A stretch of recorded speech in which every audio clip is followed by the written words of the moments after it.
El pensador más grande que ha tenido Colombia no terminó el bachillerato.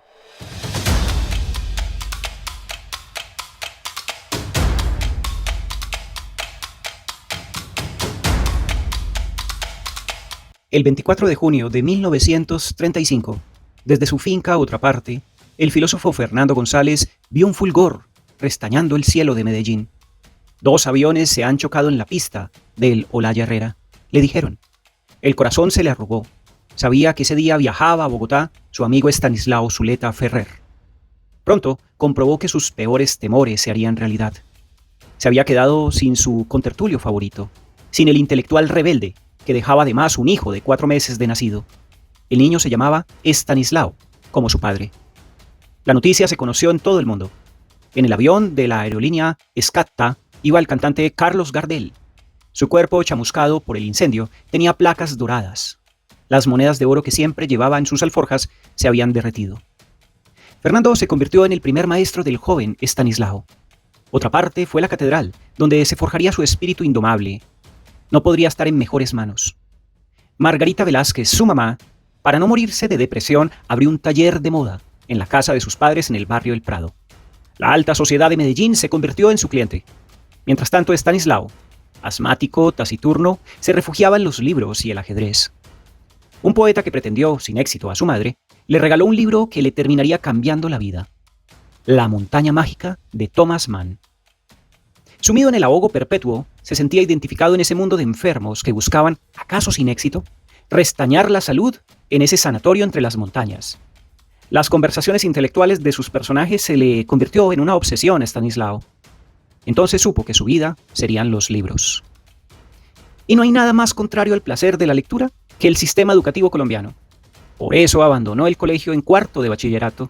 Sus profesores serían Dostoyevsky, Freud, Kafka y Cervantes. Aprendió a rajatabla la frase de Voltaire: el que lee sin un lápiz, sueña que lee. No existió en Colombia un lector más juicioso que Estanislao Zuleta. A partir de su experiencia con los novelistas del siglo XIX, con la filosofía de Kant, con la pedagogía de Lacan, se lanzó a ser profesor. En Medellín coincidió con un momento de esplendor cultural. En los cafés del centro se encontraba a la joven Débora Arango, al prometedor Fernando Botero, al futuro presidente Belisario Betancur, a Alberto Aguirre y a una caterva de monstruos sagrados que cambiarían al país. Estanislao fue un educador completamente diferente a todos los que pisaron un aula. Sus clases eran acontecimientos multitudinarios. Así sucedió en la Universidad de Antioquia y después en la del Valle. Como otro pensador, Michel Foucault, no escribió ninguno de sus ensayos. Bueno, cuando recibió el doctorado honoris causa de la Universidad del Valle, iniciativa del rector Álvaro Escobar Navia, escribió en 3 cuartillas El elogio de la dificultad, uno de los textos más lúcidos que se han escrito jamás sobre el oficio del lector. Pero sus grandes ensayos fueron apuntes tomados por sus alumnos que lo siguieron como si fuera un ídolo. Como no tenía título profesional, siempre estuvo en lo más bajo del absurdo escalafón de las universidades. Además, no creía en las calificaciones. Decía que calificar a un alumno era cerrarle en la puerta el placer más grande al que podría tener derecho una persona: la lectura. Esto le trajo problemas constantes con las universidades. Acostumbraba a decir en broma que si alguien alguna vez no tuviera otro remedio que calificar a sus alumnos, lo haría de esta forma: 3 por existir, 4 por asistir y 5 por insistir. Y mientras tanto, los viejos demonios lo devoraban. La botella de vodka diaria, los 50 cigarrillos mentolados, una dieta despiadada, fueron mermando su salud. María del Rosario y Yolanda, sus 2 grandes compañeras, no pudieron hacer nada ante el espectáculo de su propia destrucción. Los estudiantes no tenían problemas con que no los calificaran, pero sí empezaron a quejarse de que Zuleta, el admirable profesor, se ausentara de las aulas de clase. Desde 1982, su salud empezó a resquebrajarse. Una vez incluso le dieron una incapacidad de un mes. La llegada a la presidencia de su amigo Belisario Betancur le dio mayor notoriedad. Entre 1984 y 1987, Zuleta fue consejero del Plan Nacional de Rehabilitación de la Presidencia de la República. Vivía la mitad del tiempo en Bogotá, en un hotel de 4 estrellas llamado El Continental, que ya no existe. Su salud se deterioró aún más. Zuleta luchó contra las adicciones. A veces duraba hasta 9 meses sin probar una gota de alcohol o fumarse una calada de cigarrillo. Pero recaía y lo hacía con todo. Se metió de lleno a la defensa de los derechos humanos, actividad por la que terminaría siendo amenazado de muerte. Angustiado, regresó a Cali en 1989. Su última esposa, Yolanda, decidió separarse. Se quedó solo en un estrecho apartamento del barrio Meléndez de Cali. La última vez que se ilusionó fue con una joven estudiante que vivía atiborrada de libros, llamada Noelba. La diferencia de edad terminó pesando. En Meléndez, Zuleta sufrió toda su angustia. Los vecinos ponían sus vallenatos a todo volumen. Los techos bajos concentraban aún más el calor. Su único consuelo era tener tan cerca la Universidad del Valle y la lectura. El viernes 17 de febrero de 1990, mientras releía a Norberto Bobbio y desocupaba una botella de ron, le sobrevino un infarto. Su empleada Vicky lo encontró al otro día, tirado sobre la alfombra. Acababa de cumplir 55 años. Las críticas que le hacía Zuleta a la educación colombiana siguen teniendo una vigencia alarmante. Una educación que no invita a la imaginación, que no apasiona, en donde no ocurre una batalla de las ideas, es lo que se sigue respirando en los salones de clase. Volver a su pensamiento es imperioso, releer sus discursos y abrir la montaña mágica, el Quijote, y descubrir los mundos que él supo comprender como ningún otro. Y vivir ebrios a la manera que lo aconsejaba Baudelaire, uno de sus poetas amados. Dice Baudelaire, es hora de embriagarse para dejar de ser esclavos martirizados del tiempo. Embriágate sin cesar de vino, de poesía, de virtud, de lo que quieras. Con este texto de introducción de Iván Gallo, editor de contenidos de la Fundación Paz y Reconciliación, texto del 25 de mayo de 2024, publicado en su portal, abordaremos la lectura del texto Idealización en la vida personal y colectiva, de Estanislao Zuleta. Texto de la conferencia presentada en octubre de 1982 en la Biblioteca Pública Piloto de la ciudad de Medellín, Colombia, publicada originalmente en la revista Extensión Cultural de la Universidad Nacional de Colombia, seccional de Medellín, número 13, de diciembre de 1982. Un saludo especial a quienes les interesan las teorías críticas, la sustentabilidad, las vías disruptivas y alternativas al desarrollo. Soy Wilfer Ceballos Betancourt y les invito a que se sirvan un café y se acomoden para abordar uno de los ensayos ícono del maestro Estanislao Zuleta.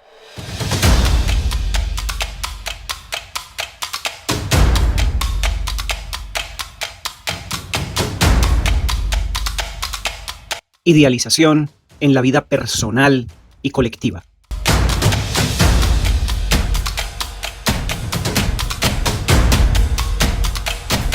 Como momento, tal vez en ciertas circunstancias, la idealización sirva para construir un medio de contraste que haga resaltar la malignidad de aquello que en efecto merezca ser rechazado.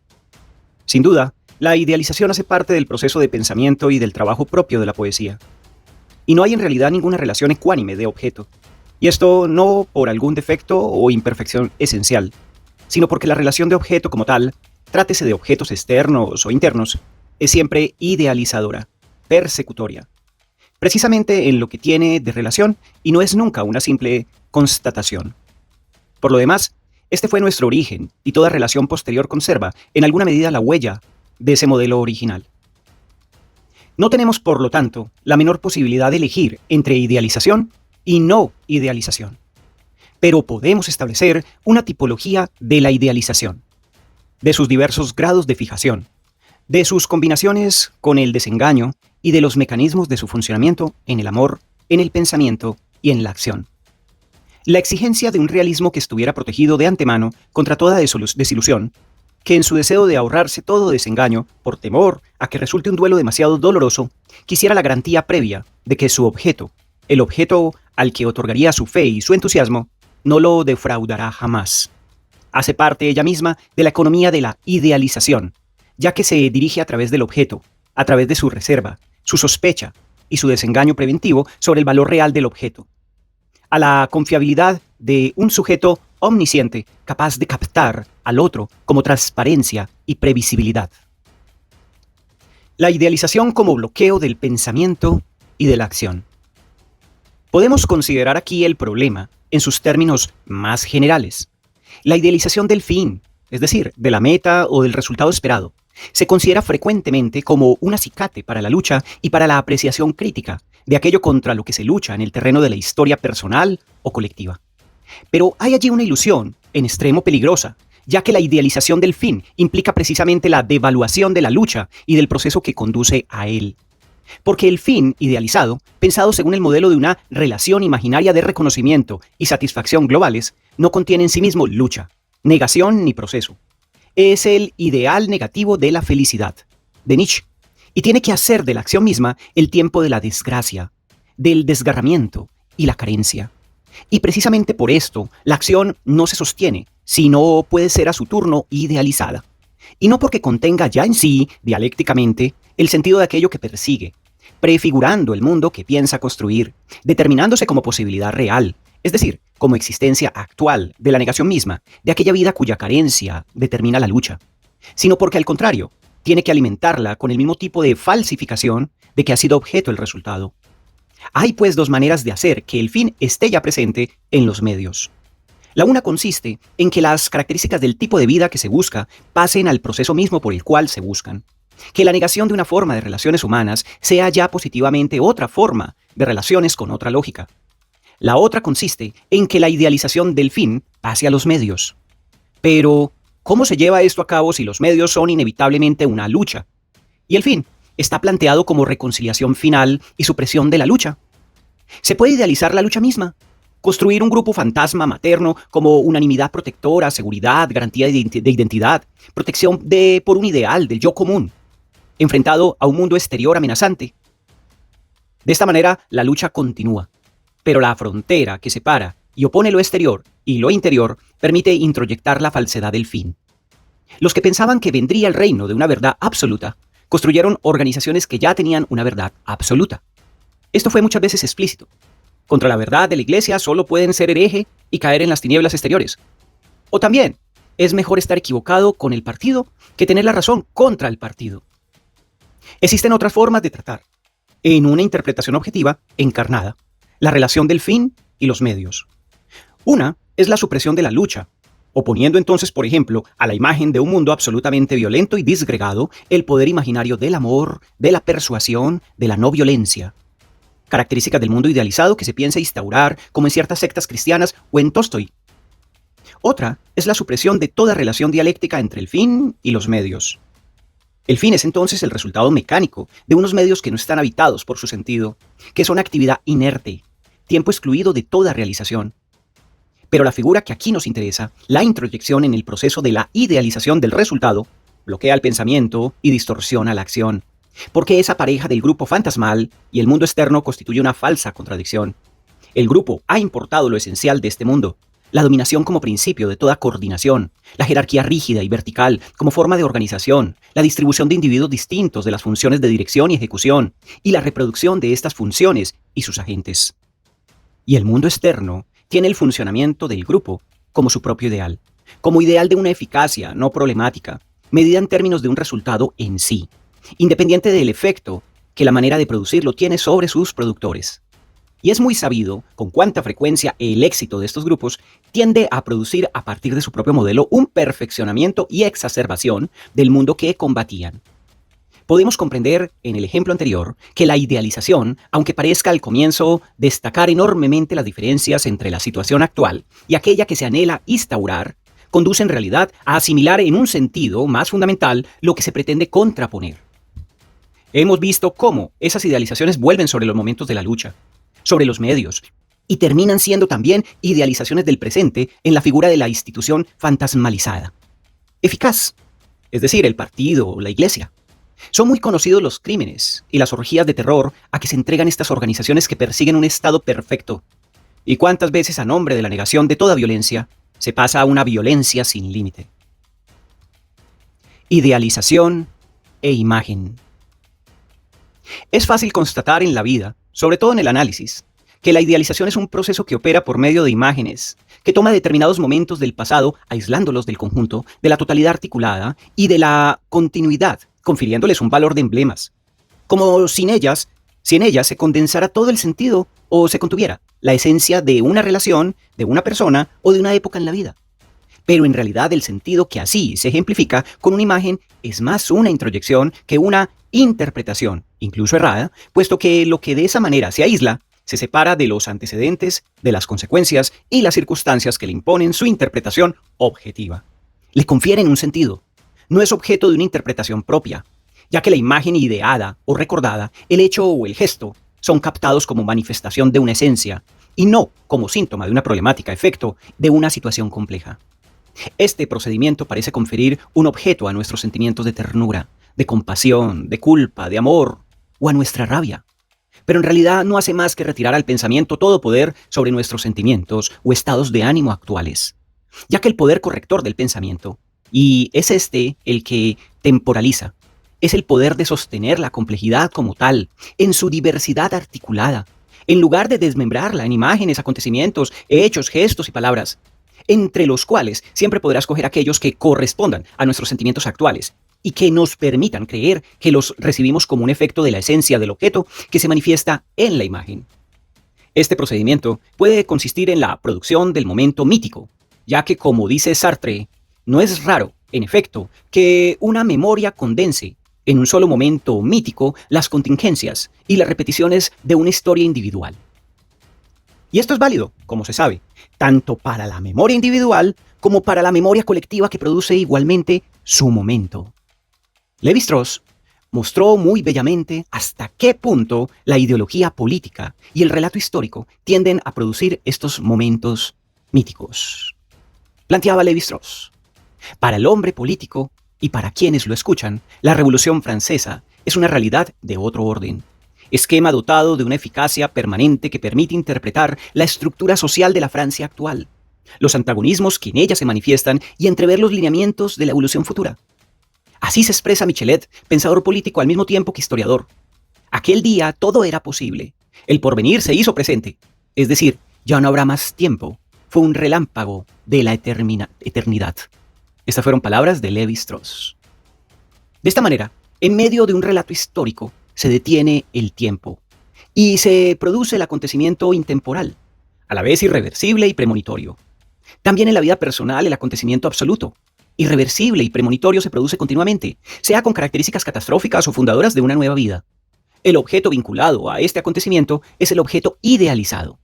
Más generalmente, es como si todos dispusiéramos de un inmenso álbum de recuerdos, entre los cuales pudiéramos escoger a voluntad las escenas idílicas o frustradoras y dolorosas, según el efecto que en el momento nos ligue a un objeto determinado, y por medio de esa cuidadosa selección involuntaria, nos parece que dicho efecto se desprende directamente del objeto que en realidad hemos construido con esa selección. Lo que nos interesa subrayar es que en todos los casos se cree captar, en la imagen mítica o en la selección unilateral de las imágenes, la esencia misma salvadora y destructora del objeto, que en la imagen se revela directamente su sentido absoluto y exclusivamente prometedor o amenazador. No sobra insistir en que el proceso de idealización que aquí trato de describir no se refiere solamente a la idealización en el sentido de un objeto bueno, sino igualmente a la idealización en el sentido de la producción de un objeto malo o perseguidor. Incluso es frecuente que los dioses de las religiones abolidas se conviertan en los demonios de las nuevas religiones. Esto se ve también en la política. Podemos denominar desidealización patológica al proceso que consiste en convertir el objeto bueno en el malo, en lugar de relativizar al primero, situarlo en el conjunto de las circunstancias, temporalizarlo y pensarlo. No son pocos ahora los nuevos filósofos, en verdad, más nuevos que filósofos, que tenían hace poco a Marx como por el profeta de una nueva humanidad, y lo tienen ahora por responsable de los campos de concentración. Pero volvamos ahora al fenómeno del sobreinvestimiento selectivo de ciertas imágenes y del anhelo de captar en ellas la esencia misma del objeto.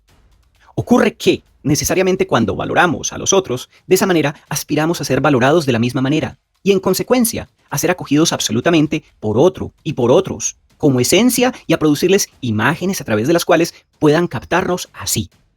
De este modo, resultamos hipersensibilizados a todo aquello que pueda dañar la imagen que tratamos de producir, fenómeno que corrientemente solemos denominar timidez. Y como no se trata de una interpretación, sino de la captura de una esencia en una imagen, quedamos, por decirlo así, en manos del testigo, más o menos privilegiado, prestigioso, o incluso cualquiera que vaya a acogernos fundando nuestro ser en la identidad, con la imagen que aprueba. Acabamos de mencionar la timidez.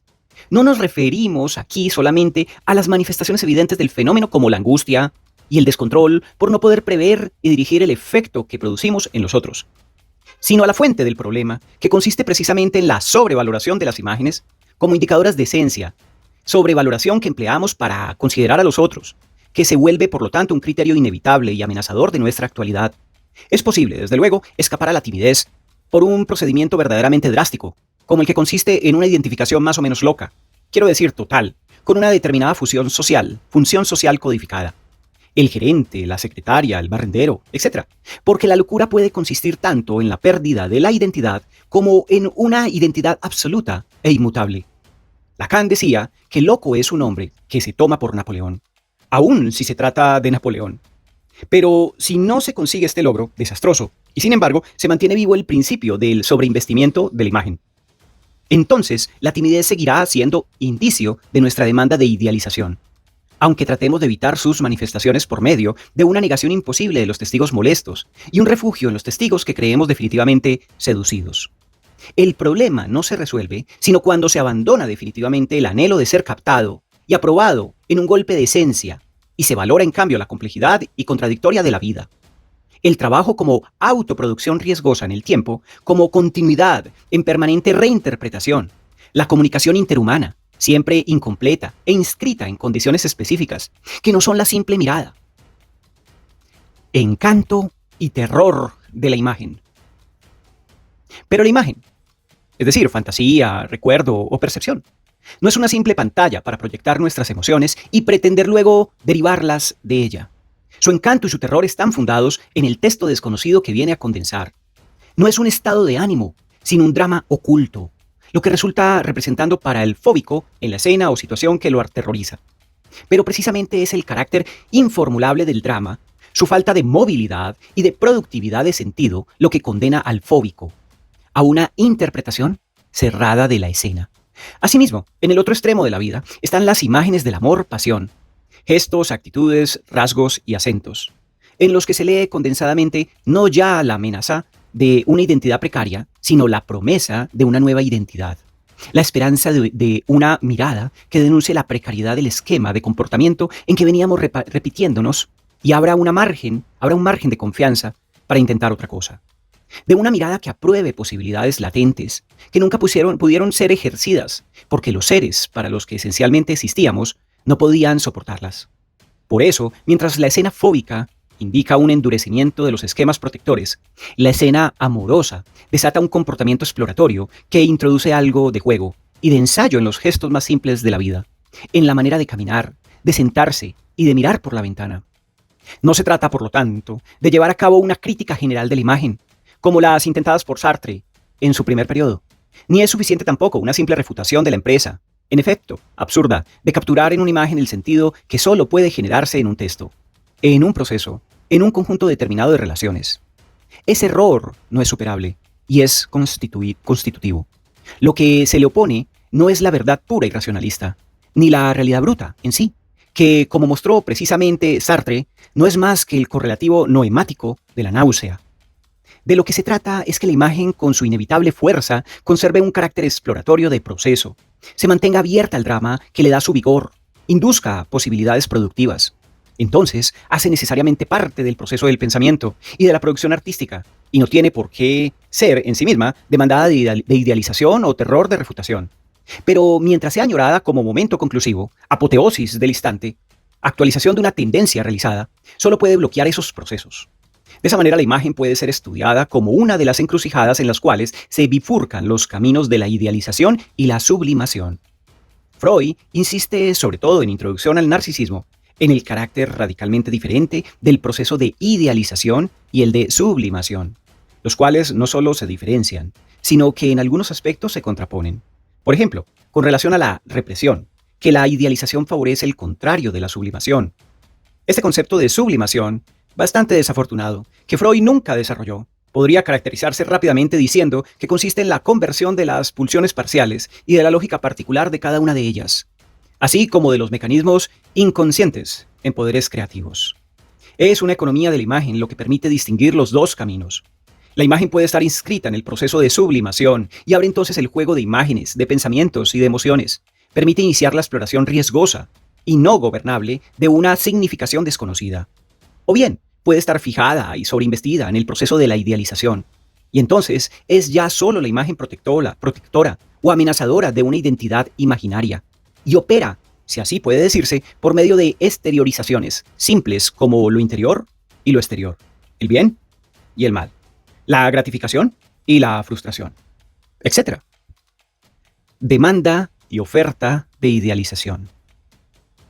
Entendemos aquí por demanda de idealización una necesidad de ser idealizado por otro, cualquiera que sea la problemática en que se funde. Por ejemplo, la corroboración de un narcisismo paranoide, o la compensación de una carencia de autoaprecio, o la necesidad de que otros tengan fe en una convicción que teme ser un delirio privado, etc. Entendemos en cambio por oferta de idealización la necesidad de construir un objeto idealizado en el cual se proyecta el yo ideal, del cual se espera una protección absoluta, una identidad garantizada y una respuesta a todos los interrogantes. Este papel puede adjudicársele a una persona, a un grupo, a una ideología o a un sustituto imaginario de las figuras primordiales. Es fácil observar que la oferta de idealización es muy frecuente, una demanda apenas disimulada de reciprocidad. Es decir, yo te idealizo para que tú me idealices. Sin embargo, los dos términos no son directamente correlativos. No constituyen, evidentemente, sistema de intercambio, como puede ocurrir en los llamados clubes de elogios mutuos.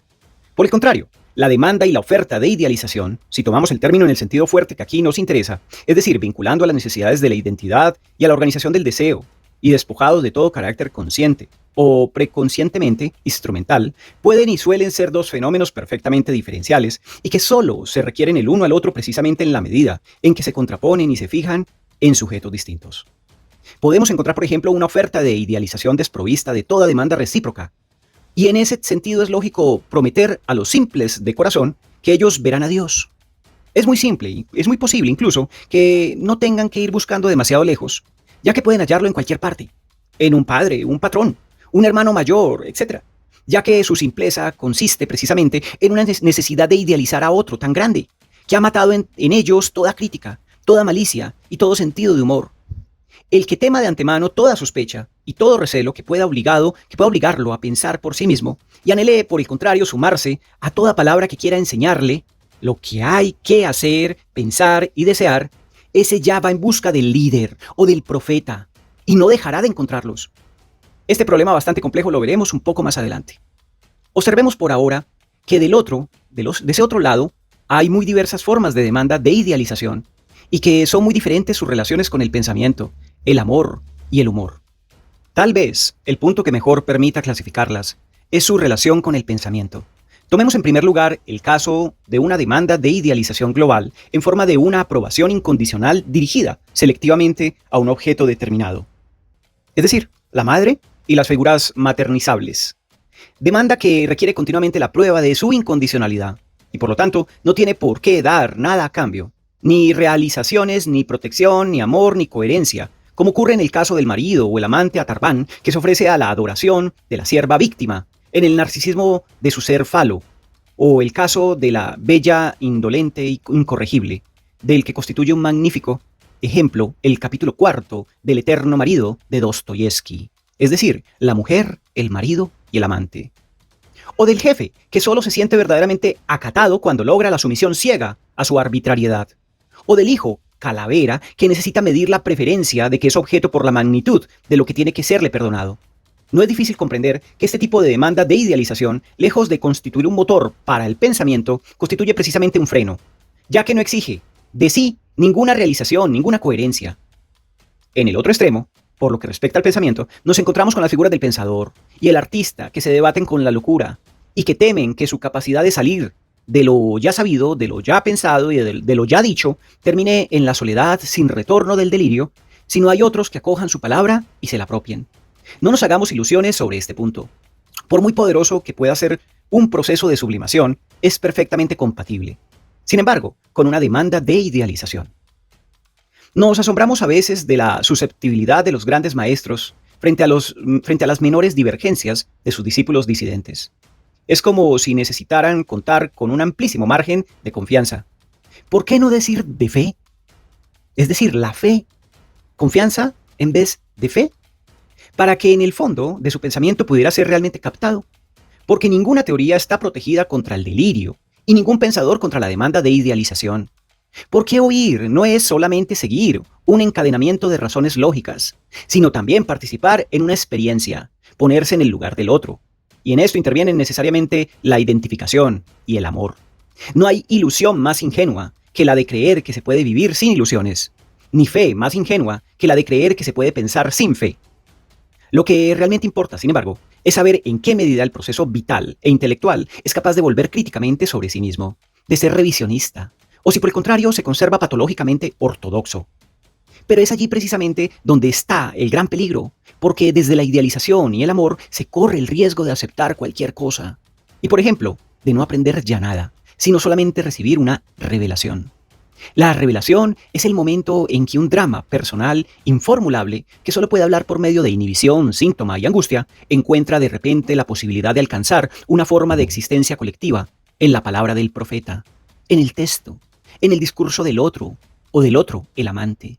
El conflicto privado encuentra que no tiene que seguir condenado al silencio, que puede tomar la palabra y que se reconoce en una palabra y ve en ella sus temas, sus desarrollos ocultos, su sistema.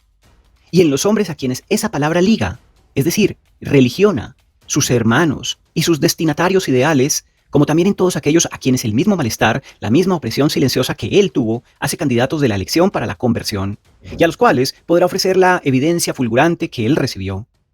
Caen entonces verdaderas lenguas de fuego, y se pueden predicar en todos los idiomas de la tierra, aunque naturalmente no todos los hombres reciben la palabra, ya que hay muchos sordos de corazón. Pero de todas maneras podemos predicar: hermanos míos, abandonad vuestras neurosis vergonzantes y sumaos conmigo a esta neurosis desvergonzada. Abandonad la mentira de esa particularidad impotente y sufriente y venid conmigo a la verdad que está en vosotros, pero que no ha sido reconocida y elevada a la exaltación de una comunidad. Entonces ya no tendréis que afirmar vuestros pequeños intereses privados, ya que juntos podremos descartar la realidad dispersa e inmanejable y fundar el reino de nuestro sueño, el reino de Dios. Pero después de anunciar esta buena nueva, de ofrecer ese regalo absoluto, ¿qué decir de aquellos que se niegan a recibirlo, que se empecinan en las sendas perdidas y se aferran a sus mezquinos intereses y conflictos privados? Habrá que concluir que son tercos, tontos por maldad, malos por tontería, esclavos de soluciones restringidas cuando se les ofrece una solución total. Filisteos que juzgan nuestra empresa con el rasero de sus vidas y sus valores, alienados en sus miserias, propiedades, en sus míseras propiedades y en sus triunfos irrisorios. De esta manera, trata el profeta de descartar la amarga experiencia de que la evidencia que recibió no resulta válida para todos. Y hay que confesar que, en cierto sentido, no deja de tener razón, ya que, según una economía de la angustia, muy bien descrita por Freud, al final de Psicología de las Masas y Análisis del Yo, es verdad que la neurosis hace relativamente, abro comillas palabras de Freud, asocial al individuo, extrayéndole de las formaciones colectivas y habituales. Puede decirse que la neurosis es para las multitudes un factor de disgregación en el mismo grado que el amor. Así observamos inversamente que siempre que se manifiesta una enérgica tendencia a la formación colectiva, se atenúan las neurosis e incluso llegan a desaparecer, por lo menos durante algún tiempo. Esto en palabras de Freud. Pero esto solo en la medida de que todas las adhesiones a sectas o comunidades místico-religiosas o filosóficas místicas ahorran al individuo el trabajo con sus propios conflictos.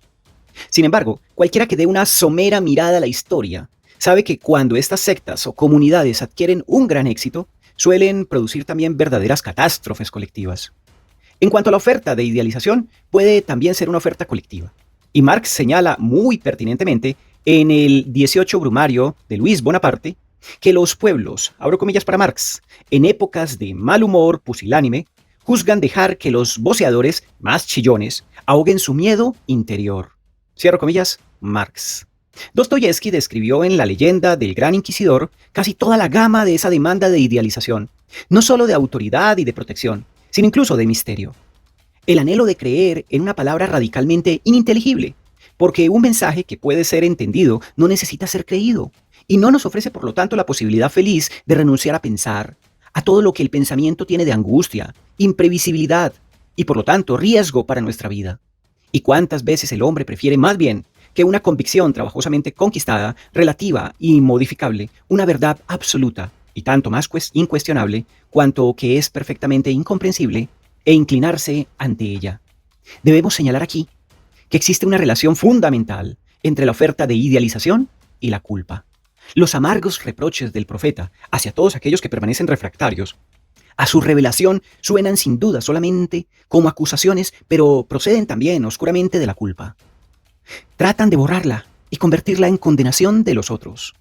La culpa por no haberse podido inscribir en las normas queda anulada, declarando que no son más que las normas de ese viejo mundo corrompido y prosaico de la vida cotidiana, que carece de todo valor, ahora que podemos juzgarlo desde la fiesta de la comunidad, desde la borrachera de la ruptura.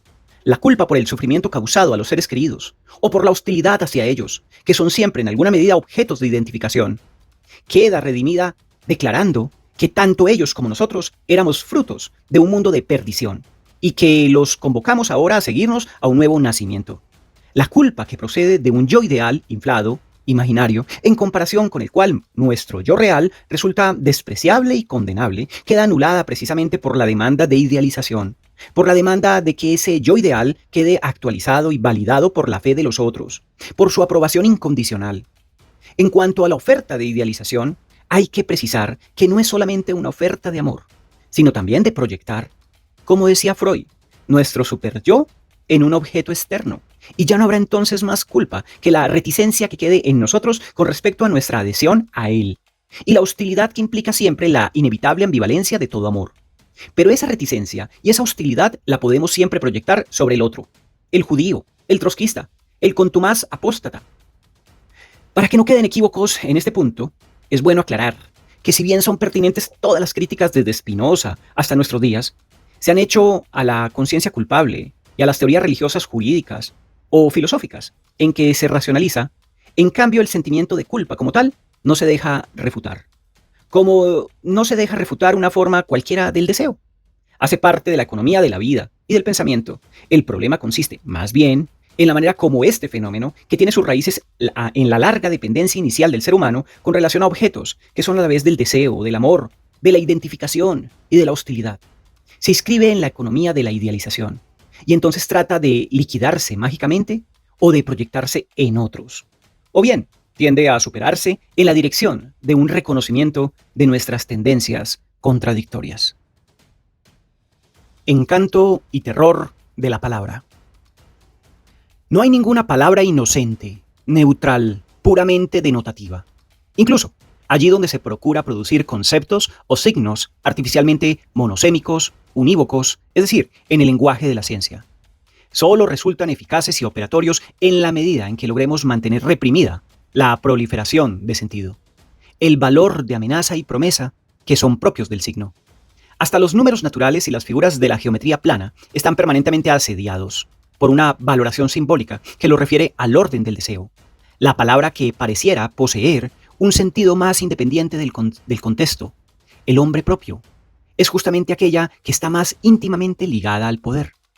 No solo los primitivos suelen temer que el enemigo conozca su nombre, como si con ello quedaran, por decirlo así, en sus manos, sino que todos los amantes convocan el nombre del ser amado y tratan de introducirlo de alguna manera en la conversación, o lo que es lo mismo, de evitarlo, como si con ese nombre poseyeran el secreto más íntimo de la identidad del otro con todas sus promesas. Y cuando el nombre o su sustituto circula entre los amantes, existe siempre el deseo de rebautizar al otro y de ser rebautizado por él, porque todos surgimos en el discurso del otro, de los objetos primordiales, y padecemos de sus designios, expectativas y reparaciones inconscientes. Pero no solo el nombre, sino toda la palabra nos asalta en el núcleo de nuestro ser, en la medida en que denuncia, así sea indirectamente, lo que nos está vedado saber de nosotros mismos, porque resulta incompatible con la estructura de nuestra conciencia y de nuestra inevitable pretensión a la unidad.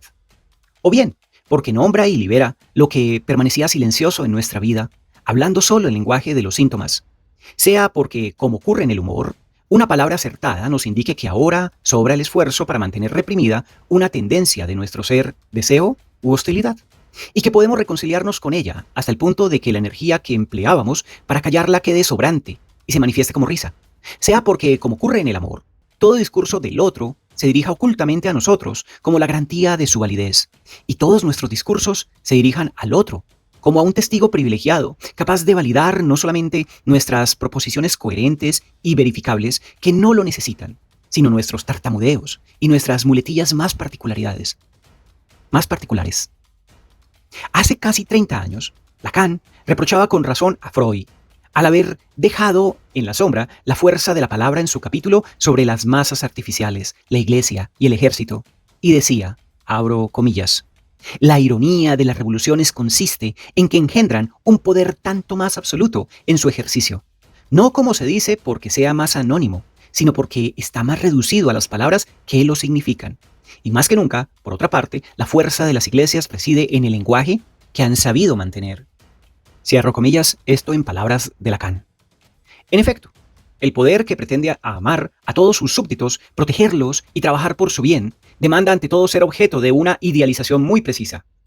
Ser idealizado como el emisor de una palabra no cuestionable, no solamente de la palabra que designa el conjunto de lo prohibido, lo permitido y lo obligatorio, sino de la palabra que interpreta en general el sentido de las conductas y los acontecimientos y finalmente enuncia la verdad. El emperador Justiniano, y nada menos que en un texto sobre la Santísima Trinidad, dice, abro comillas, aquellos que no piensan como nosotros están locos. Cierro comillas. Y parece que algunos psiquiatras soviéticos son todavía sus fieles discípulos.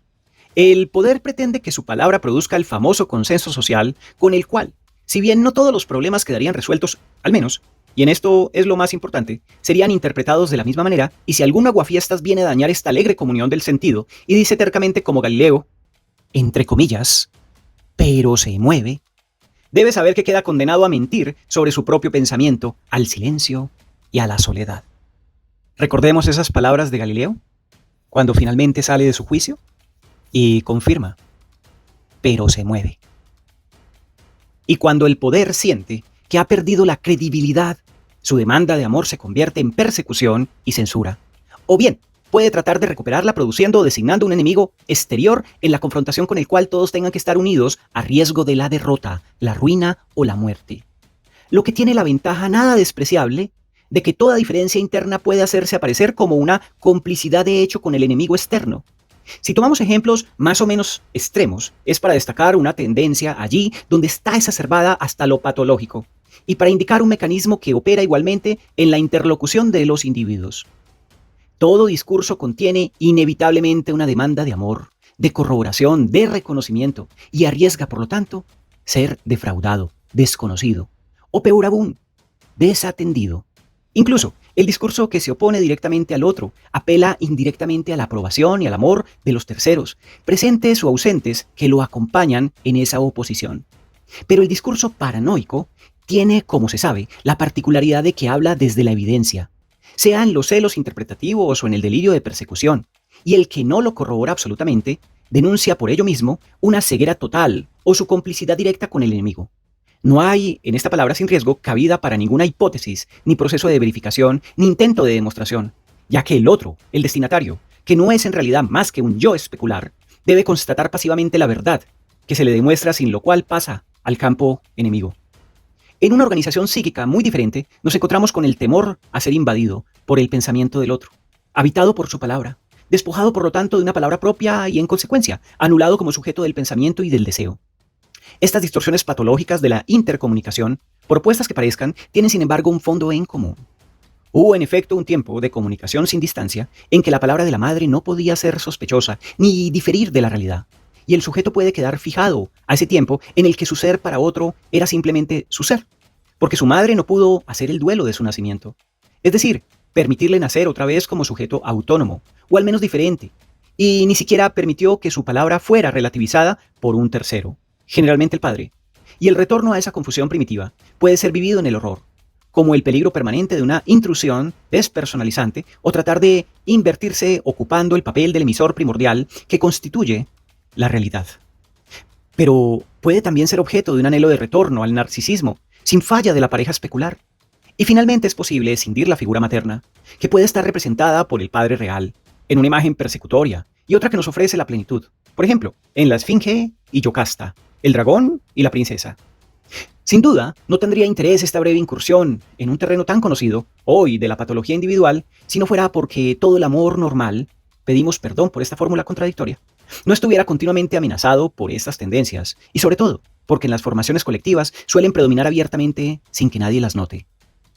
En un estudio titulado Miseria de la cultura argentina, Martín Eysen sostiene, abro comillas, con esa sensibilidad para la diferencia que caracteriza a las dictaduras, el gobierno infiltra todas las zonas de desacuerdo, todas esas zonas posibles, y gracias a un bombardeo ideológico intensivo parece querer ocupar todos los lugares, todos los lugares que pueden ser institucionales o no.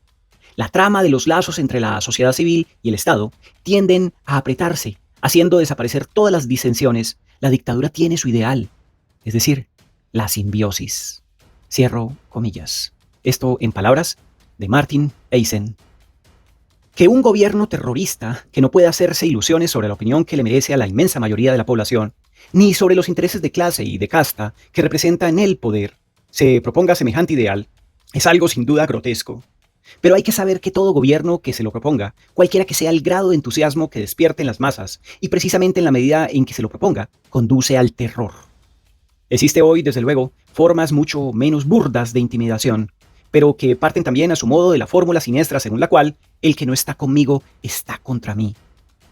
Son las hermenéuticas reductoras, que no pueden tolerar ni evitar un discurso que difiera del suyo, y entonces interpelan directamente al emisor. ¿A nombre de quién habla usted?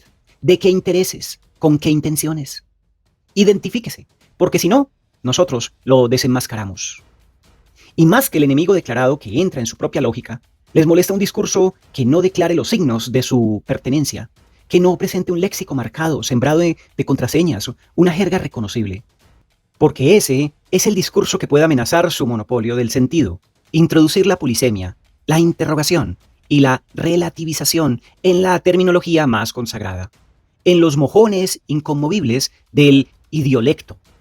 Toda ideología investida como discurso primordial que contiene en principio respuestas para todo, no puede ser cuestionada porque ello generaría una verdadera crisis de identidad en sus adherentes, y esto prefieren concebir la palabra que los interroga como una simple máscara detrás de la cual se oculta el rostro verdadero de intereses e intenciones inconfesables.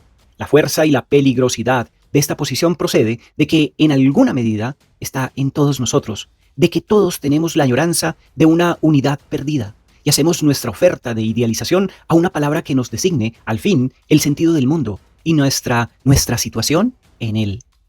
Si resulta tan difícil combatir la explotación, la dominación y la escandalosa desigualdad, ello se debe, desde luego, por una parte, a la resistencia de los explotadores y a su poderío económico, ideológico y militar, pero también, por otra parte, a la dificultad de construir un espacio social y legal, ya que la ley no es superable y el sueño de superarla es una regresión infantil, en el que pueda afirmarse la diferencia y la controversia y producirse un acuerdo real, es decir, relativo, revisable, modificable, en lugar de buscar una comunión de almas. Reconocer que nunca se podrá escapar del todo a las peripecias de la idealización es ya una manera de evitar la tentación trágica de tratar de encarnarla en la realidad. En nuestra época estamos viendo que es tan poderosa la tendencia a producir un grupo madre y la oferta de idealización a quien pretenda o parezca encarnarlo, que no solo las religiones y los movimientos políticos, sino también las sociedades psicoanalíticas y las tendencias teóricas más críticas, más lúcidas y más productivas tienden a convertirse en partidos totalitarios y comienzan a secretar, con la misma naturalidad con la que el hígado secreta bilis, sus ortodoxos y sus herejes. En las relaciones personales, la única manera de conseguir una relativa continuidad afectiva consiste en reconocer que el anhelo de ser uno y el anhelo de mutua transparencia, siempre presente en el deseo y en el amor, es afortunadamente inefectuable, ya que nadie puede ser uno, ni siquiera consigo mismo, ni transparente para sí mismo.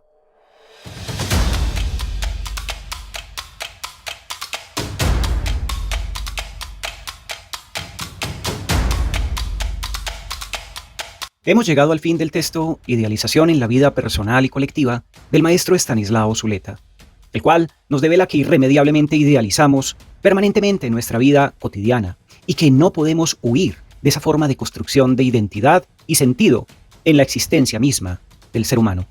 Lo que en realidad se debe es reconocerla para vivir en y pese a ella. Soy Wilfer Ceballos Betancourt y les invito al siguiente podcast de otro ensayo del maestro Estanislao Zuleta.